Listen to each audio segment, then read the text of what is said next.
Just to introduce myself, I'm a student from Leeds Trinity University doing my placement here. Just got a few questions. It's just supposed to advertise the business, so just no, it's nothing too much to stress about. And then, as I said, you'll receive a copy just to go through it and make sure everything you're happy with everything. Perfect, Tony. Yeah, sounds good. Sounds Um, good. Feel free to fire away. to start off, do you want to tell me a little bit about yourself and the start of the Northern Affinity? Yeah, so I guess I'll start with me. So I first started my own business actually nearly 5 years ago now, coming in June. I come from a family owned, self-employed background. My dad basically started his own business. I think he was 15, running a market stall until he retired 5-6 years ago. So I've spent a lot of my life in and around that kind of self-employed world, and spending my school holidays working in my dad's business, and things like that. All the summer holidays, and just earn some extra beer money basically, and all that kind of thing as when you're at college and university. So yeah, for me, it kind of ending up in being self-employed kind of was always on the cards to an extent. But I started, when I did leave university in 2005, started kind of like most people, kind of into a corporate type career, which I did for that must have been about 10 years or so. Probably predominantly I worked at Barclays Bank, so worked a lot in financial services. But kind of basically when my little boy was born, I started to kind of get itchy feet about having to get up and leave when he was getting up on a morning and getting home when he was in bed and all that type of thing, and kind of thinking, I want something a bit more than that. And so, like I said, that kind of gave me my push to start up my own business, which first I went into the finance, I went to commercial finance world. Kind of an obvious step, really, because that's kind of where I'd been before. So it kind of felt like the logical place to go. And I did that for a couple of years or so. And, it was going all right. It was going fine. The business was doing okay, but it just didn't quite feel right to me. And I had this kind of light bulb moment that we sometimes have that was kind of said to me, why are you doing this when you don't enjoy it?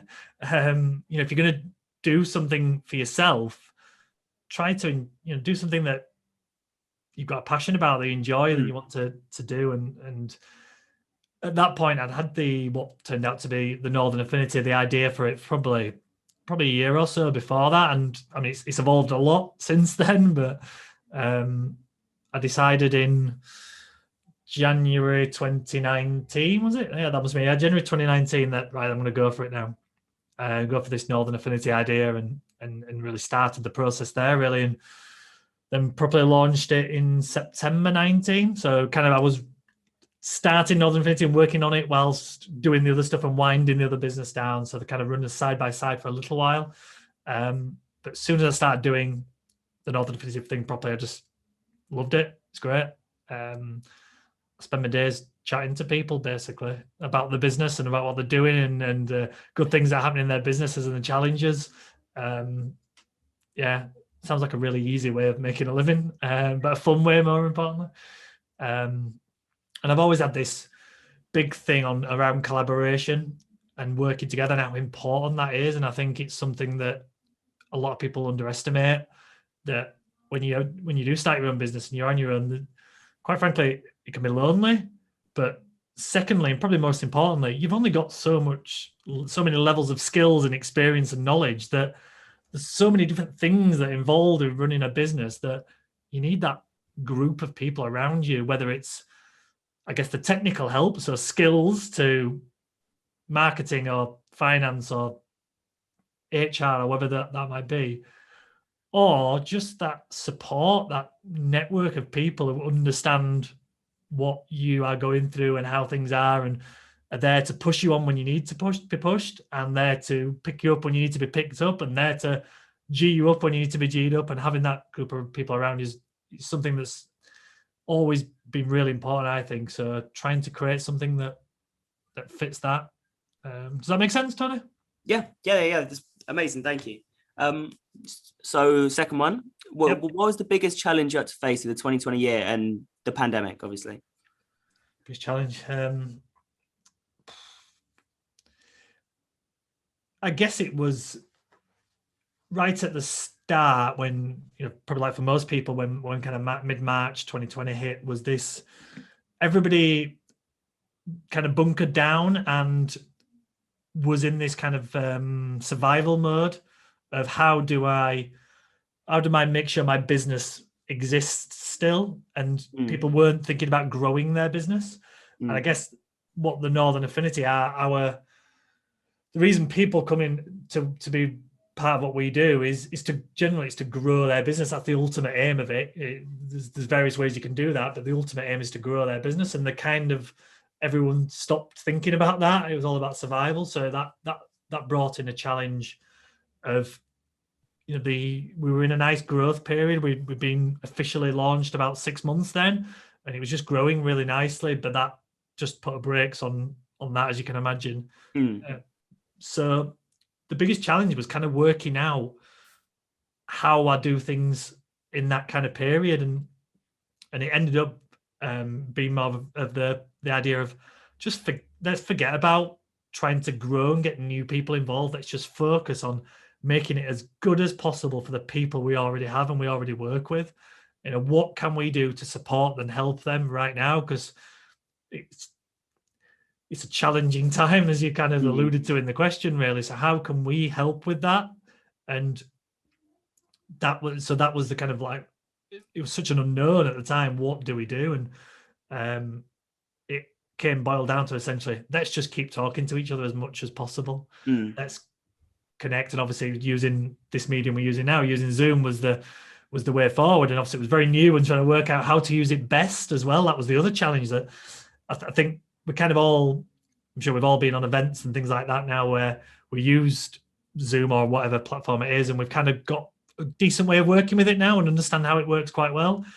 In April 2020, we didn't really know how to use it well. And I went on events where there was 40 people in a room, and it just conversations with everyone across each other, and it just didn't work. It needed to be small group things, and that was the main focus. So the big groups are fine for kind of your webinar type scenarios where there's one main speaker or maybe two, but then how can we use it best? So that was a real challenge, kind of working that out right at the start, like I said, and then the how that corresponds with this, how other people are feeling, which was quite frankly worried about their businesses and how can we help them. And what we decided to do was things like, so you probably remember right at the start, basically every day there was a different press conference of the government of something announced about various different schemes and all that kind of thing. We basically had pretty much every morning the next day we'd have a webinar or an event where we'd try and decode what had been said that night and what do we think that means, and especially the finance side of things where there was a lot of grants and funding and all sorts of things, furlough and all that type of thing was being thrown about, all these terms that most of us have never heard of before. So we were kind of just getting everyone together and using the expertise in the room to try and kind of, like I said, decode it. And that's kind of where the mode we went into for, a good 3 months or so. I'd probably say until about midsummer of 2020. I was just going to ask if you could just go through with me the workflow you have when you take on a new client. So the kind of the thought process about what you want to take them through and how you can help the business. Yeah, so it's a really good question. So obviously we have an initial conversation with people about joining the Northern Affinity, and the really, really important thing for me is that we have the right people in the group. And that's, so we're not about just letting anybody into the group, quite frankly. We do be quite choosy on that, because a group, you can have all the different formats, you can have the different events, you can have the different platforms, all of them in the world. It doesn't really matter. It's the people in the group that make a group. I think you can have those things. You can have a layout and you can have an events that attract certain type of people. So there is a little bit of two-way, but it's about getting the right people. So the process they go to before they even join would be generally at least come to one event, maybe two, and have maybe one or two conversations with myself. I have had to say no to a number of people, and it wasn't a personal thing. I liked a number of those people personally. I didn't think I didn't feel that they grasped the idea of collaboration, which is our main focus. So me ensuring that those are the right people is the first step. Yeah. And then I guess it's then once all parties are happy, shall we say, we bring them in.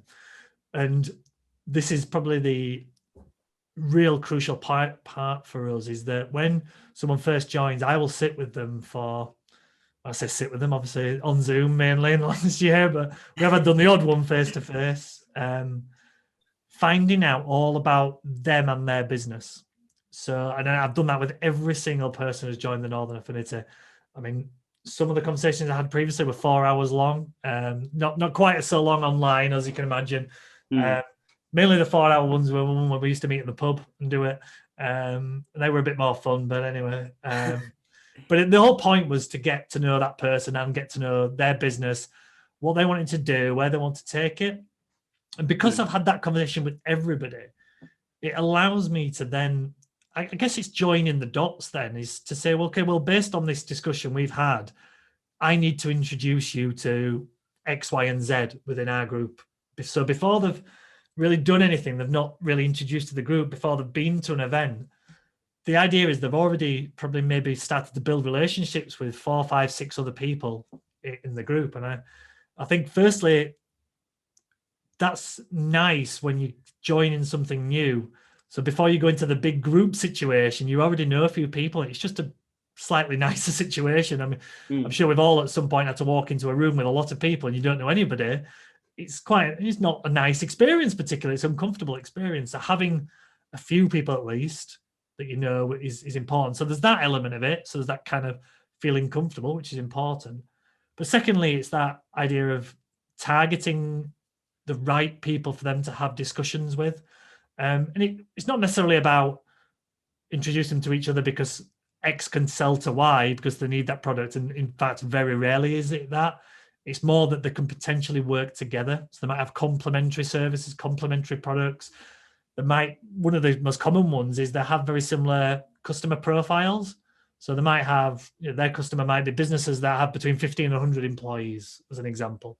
I find that out from those conversations.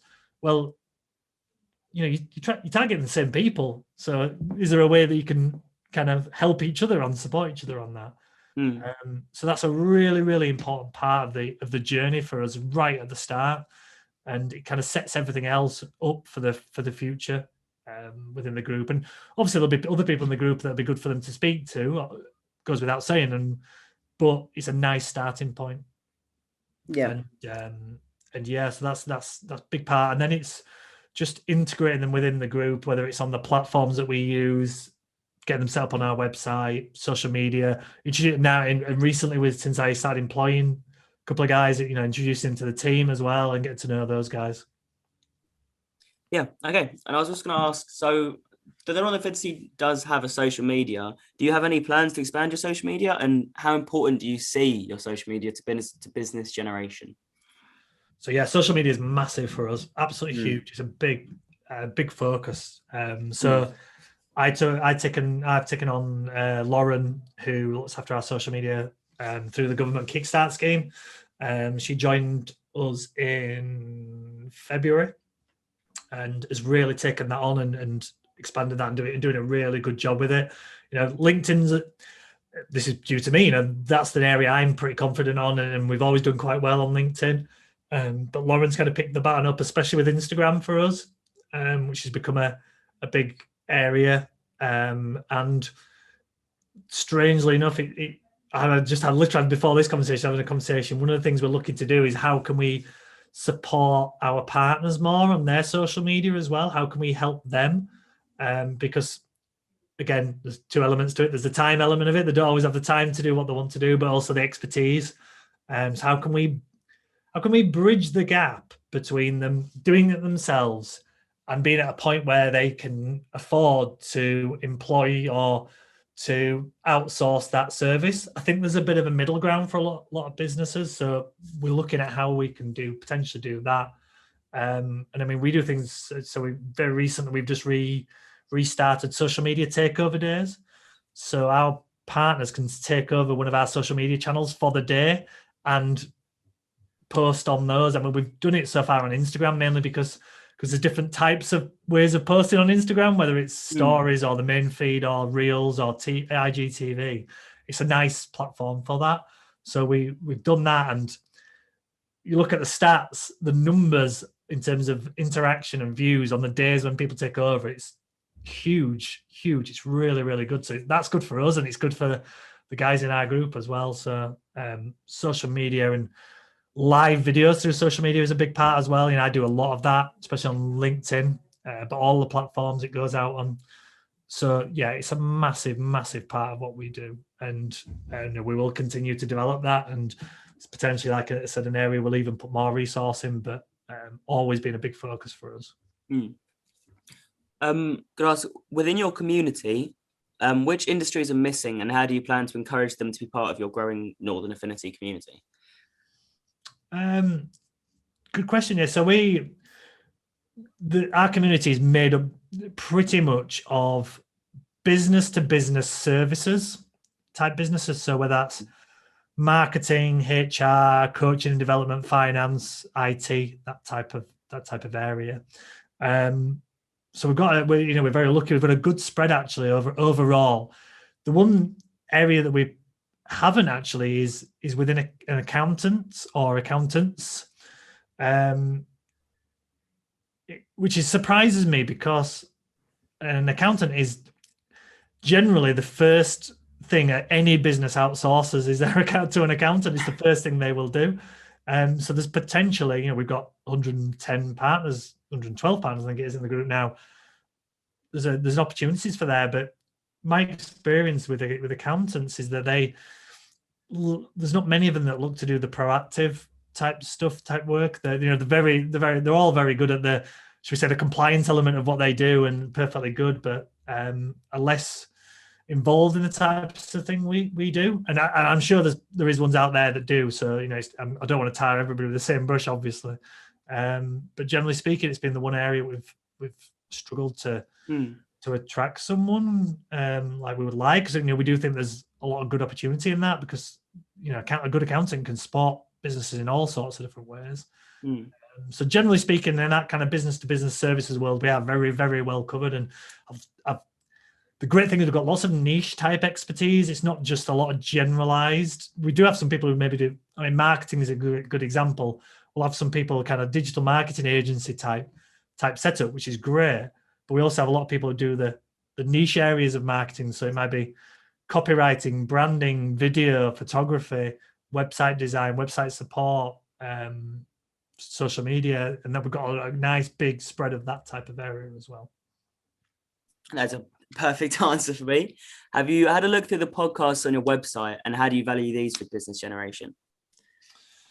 Yeah, so again, the podcast, so we started that around the turn of this year. Actually did it the first series just as a bit of I guess it was a bit of an experiment, see how it goes and see how it works. And we just funnily enough, I just picked it up, and I've got 20 recordings in the diary for the next month or so for our guys to re-record the podcast. I think it's potentially a really, really good outlet for what we do. I think because the first series we did, we used live videos that we'd done on social media and essentially took them and repurposed them as podcasts, which was fine as a kind of, I guess, as a first venture into that world to see how it goes. But I want to now it's a dedicated podcast discussion, and it has a themes, maybe the wrong word, but a consistency to it in terms of what we're discussing. So we're going to talk about with the partners about collaboration, what that means to them, why it's important, why it's worked for them, and also values and how important brand values and their business values and who they work with are. So those are the two kind of real key areas we're going to talk about the podcast. It's going to be very, I guess, consistent, but obviously talking to different people. So the discussions will go in all sorts of different directions. But I do think there's a real strong element from a marketing point of view there. And I think once we get this second series up and running, which is obviously not far away now, I think it could really do well. So yeah, definitely a big part as we move forward. 'Cause I'm a big fan of podcasts. I listen to a lot. And I know a lot of people in our group do as well. So yeah, we'll continue to grow that. If you go back to the start of your business, what would you do differently?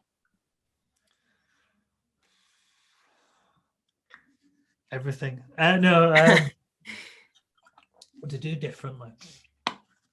I think, I guess, because I'd had the experience of starting a business before, I've learned a lot of lessons from that. Made a lot of mistakes, quite honestly, and improved this time around. But don't get me wrong, I did not get everything, and I do not. I get something wrong on a daily basis. So, but definitely made less mistakes and less big mistakes, which is obviously important. I think probably the thing I would change differently is my mindset. I was probably in the first year or so is how can I build something that people want to be part of? How do I create something that works? I guess works perfectly. And now one of the big lessons I've learned is nothing's perfect. If you go for perfect, you'll never do anything. So sometimes just cracking on and getting on with it, doing things, learning lessons, making mistakes is how you actually do something successfully. Because what was a famous saying, isn't there?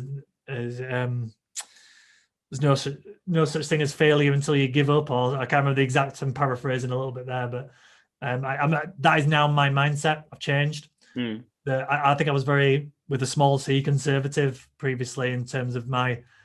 In my mind, I had to get everything perfect. I had perfection with everything I did, and I had a bit of a light bulb moment again when so one of our types of events we do is called Power Hour networking, and I had the idea for it, and rather than my usual way of spending the next 6 months thinking about it, thinking about every scenario, running it by everybody I know, and working out what to do the best, I just started putting it. I put it on Eventbrite and said, right, we're doing this.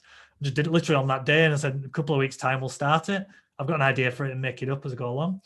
And we did the first couple, and then I did a survey to everyone who'd been on it and said, yeah, it was purposefully quite a negative survey, as in what could be better, what didn't we do well, that type of question. And I mean, fortunately with that, we did get mostly positive feedback, but we got some good ideas, and it improved it, and it's proved really successful. So that kind of highlighted to me that's a nice way of going. So kind of going away from that, building something perfection and just getting on with it and doing it, and going with that growth mindset as well. You know, how can I grow and like invest as well? I'm very much now in the business, you know, it's not profitable yet because I'm investing probably earlier than I would have done previously to take it to a place where we'll see the benefits further down the line. So rather than sitting there and thinking, oh yes, we're making nice little bit of money for a while, before I get to that point, I'll take on someone outsourced or bring on a new member of staff or whatever it is. And that's how I'm going to grow to the point that I need it to be, which is probably slightly against my natural instincts maybe previously, but yeah, just be a bit more, growth mindset is probably the biggest change for me. Where do you want to see the company in say 3 years? Yeah, so what the plan is, I would like us to have full coverage across the north of England, in terms of where our events are, where our meetings are, where our partners are, and have a platform where businesses across the north can connect to each other. That's the ultimate aim. How can they connect with each other? How can they collaborate with each other? How can they work together for each other's benefit? I want to get to the point where we, so someone sets a business up in Leeds and it's successful. They don't think, next step, let's open somewhere in London. I want them to think, let's open in Manchester or Newcastle or Liverpool or York or Hull, whatever it might be. I want that to be the aspiration for businesses. And I think by connecting them to each other more, that is more likely to happen. And I look at the two maybe big business cities in the north, Leeds and Manchester. There's hardly any connection between the two. If you know people people don't seem to know each other across it, and they're 35 miles apart. It's ridiculous that we talk about the Northern Powerhouse idea, which is in theory a great idea, but the reality is nothing really has happened, or much has happened from a small business point of view anyway. And having that bringing those two cities together everything else will fall into place, I believe, as well around it. Both those two cities are surrounded by lots of amazing, whether it's smaller cities or big towns, both in kind of Greater Manchester, Lancashire, and then the 4 Yorkshire areas as well. Especially, there's so much opportunity there. So that's the kind of the goal, really, to have that engaged group of people who they're not too worried about if the person they're talking to is next door or 40 miles on the other side of the Pennines or up the A1 or down the M1 or whatever it might be. But that connection of northern businesses is the real key. And thankfully we're on kind of a nice track for that, and that's where we'll hopefully be in the next couple of years.